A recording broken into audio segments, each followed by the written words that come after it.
Good morning, afternoon, and evening, brothers and sisters of Accounting 201. This is Brother Lewis coming to you at the beginning of week. Oh, what is this? Week 12. The end is so close. We have week 12, 13, and 14. You're just right around the corner of ending this agony, but not defeat, just agony. And so let's go over where we have for this week, just a little review, and then a little spiritual thought, and we'll let you go. Okay, so this week you're finishing off, week 11, you're finishing off these Smart Book assignments for Chapter 8. I did realize that maybe there was some material in the week 13 or 12 or 13 that I moved forward. So anyway, there should be a chapter, there's a Chapter 8 full review, just in case you needed it. Let's see, this is week 12. Just in case you need it for finishing out this week. Let me just go there real quick. Let's see, week 11, no, Chapter 11, playlist. There you go. Week 11. We go there. I just remembered that there was, sometimes they shift the order of these weeks. And so there's a Chapter 8, I think. Let me just see here what we have in here. There's a Chapter 8 overview. That's pretty detailed. Chapter 7, 7, 7, 7, chapter, no, I guess it's all Chapter 7 in this week 11. Okay, sorry about that. But anyway, you're finishing out Chapter 8. This ethics assignment is due today. If you follow the template, you should be pretty close. Now, there was a question about salvage value in calculating depreciation, because on here, right, the first part is just making the adjustment between what should have been expensed instead of capitalized, right? So capitalized means that it was recorded as an asset instead of expensed. And so when you capitalize something, you'll have like a debit to equipment and a credit to cash, right? So that that is how you capitalize something.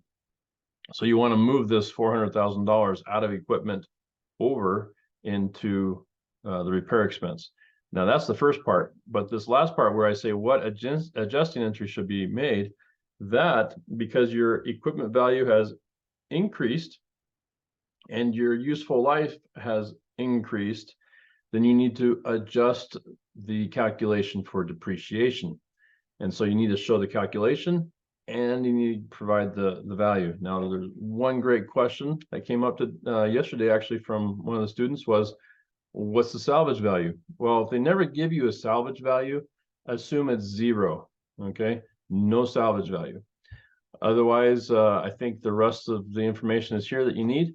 And if you follow this template, you'll do pretty good on the first review, and you won't have to do this over and over and over. Okay, at least one chance to do it over. Let's see. So that's the ethics assignment. Okay, that's what you're finishing up today. Now next week, week 12.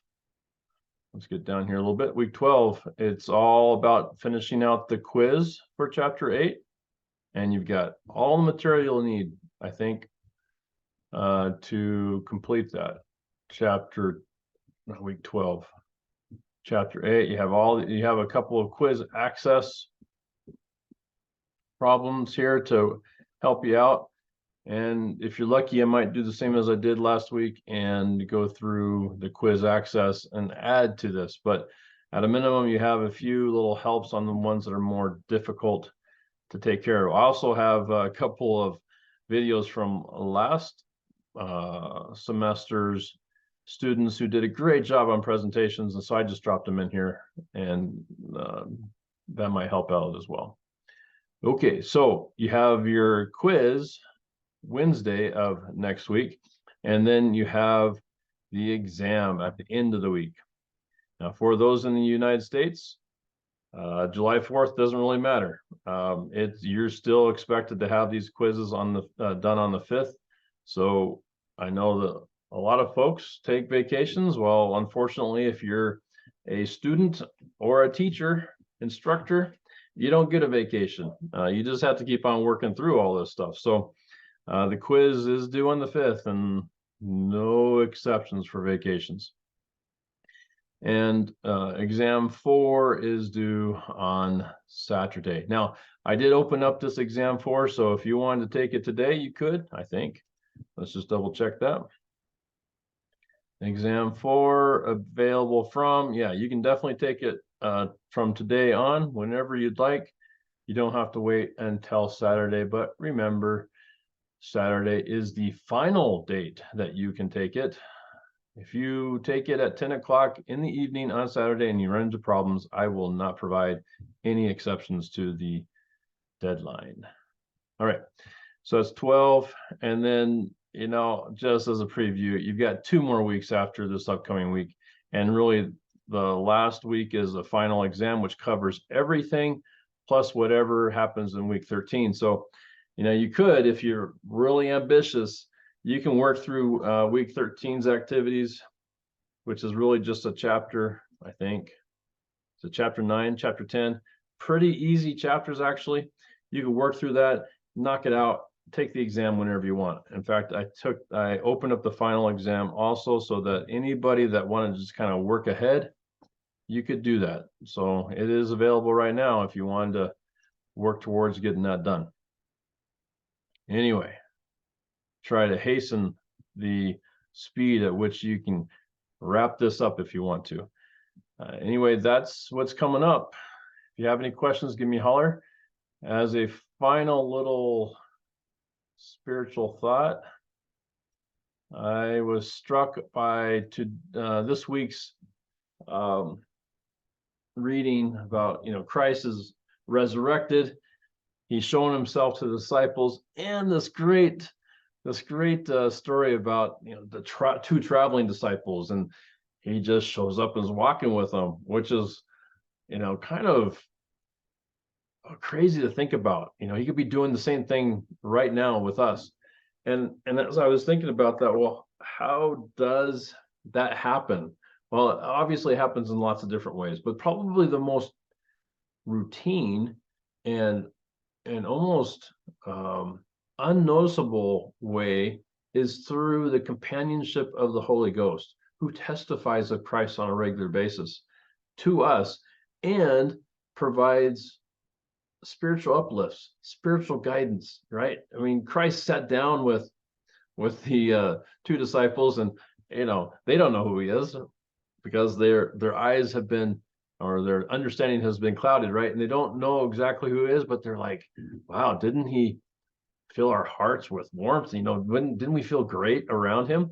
And it just makes me think of the Holy Ghost. As we live the principles of the gospel, we definitely have the companionship of the Holy Ghost, which brings peace, brings harmony, brings what is it, soberness, if you will. There's this word, you know, it reminds me of this word in the Book of Mormon. It comes up several times, you know, be sober. It brings a level of just clarity in our life that makes us feel happy, helps us to feel secure. I don't know, secure is probably a bad word, but more like more at ease at where we're at, understanding that no matter what happens in life, the Lord is with us. He's guiding us, directing us, helping us to overcome any challenges. And so that presence of Christ in our life is facilitated through the Spirit. And so the more we qualify ourselves to live in a manner that the Spirit is with us, then we have Christ with us all the time. And I think that's the real challenge in life. And even though he's not physically with us, the other thing that came to my mind also is that, you know, we have the spiritual and the temporal things happening really one and the same. Things are first conceptualized, or they're identified in spirit, and we also have it manifest in the physical form. And so Christ, if we qualify for the Spirit on a regular basis, here on earth, I can almost assure anybody that you will qualify for the tangible, physical presence of Christ in your life in the eternities. And so we have these two dynamics going on, and we just have to understand that the Spirit is our best guide and companion right now, in proxy of the Savior being there. So anyway, hope that helps you out through the end of this week.